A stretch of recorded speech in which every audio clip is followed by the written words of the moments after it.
근데 이 차량들에는 연유 나들이 차량도 있고요. 그 업무용 차량도 있었을 텐데요. 이 꼼짝없이 눈속에 갇히면서 서울까지 오는데 뭐 10시간 가까이 걸렸다는 이야기도 전해집니다. 네, 시민들 이 상황 어떻게 좀 모면했나요?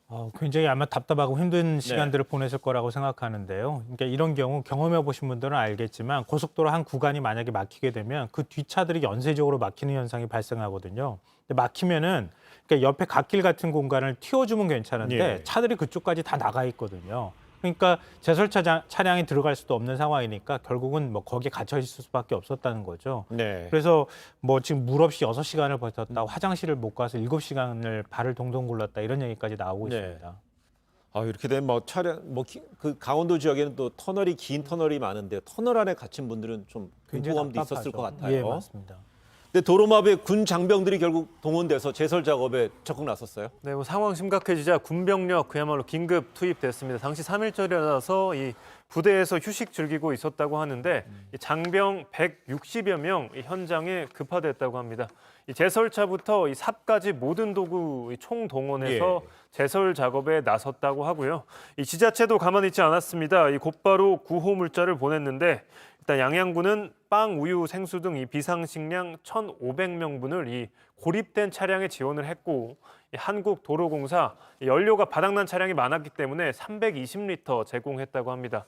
이렇게 어젯밤에만 총 4천여 명 인력 투입됐고요. 이 2,800여 대 장비도 투입됐다고 합니다. 이 밤샘 제설 작업으로 현재는 다행히 도로 대부분 정상화됐지만 이 미시령 옛길과 한계령 국도 등은 여전히 이 부분 통제된 상태입니다. 근데 보니까 이번에는 3.1절 연휴까지 겹치면서 특히나 이번 폭설 피해를 봤던 우리 국민들이 많았던 것 같습니다. 일각에서는 당국의 대설에 대한 어떤 대응이 좀 미진했다 이런 얘기가 분명히 따라 나왔습니다. 아무래도 결과적으로 보면은 좀 그런 비판에서 벗어나기가 좀 어려워 보이는데요. 일단 기상청 예보가 제일 중요하잖아요. 네. 기상청이 28일 예보했을 때에는 1일 날 최대 50cm에 달하는 큰 눈이 올 것이다 이렇게 예보를 했어요. 네. 근데 3월 1일 오전에는 대설주의보를 지금 해제를 했습니다. 그러니까 그 정도까지는 눈이 안 내릴 것이다 이렇게 판단을 한 것이죠. 그래서 중대본에서도 비상대응 단계를 2단계에서 1단계로 내렸거든요. 네. 그런데 오후 들어서 갑자기 눈이 내리고 그다음에 차량들이 정체되고 아니면 갇혀지는 현상이 발생하니까 2단계로 다시 위기 대응 단계를 올린 게 밤 9시예요. 그러니까 위기 대응 단계를 좀 더 빨리 올렸어야 되는 거 아니냐 이런 지적이 나옵니다.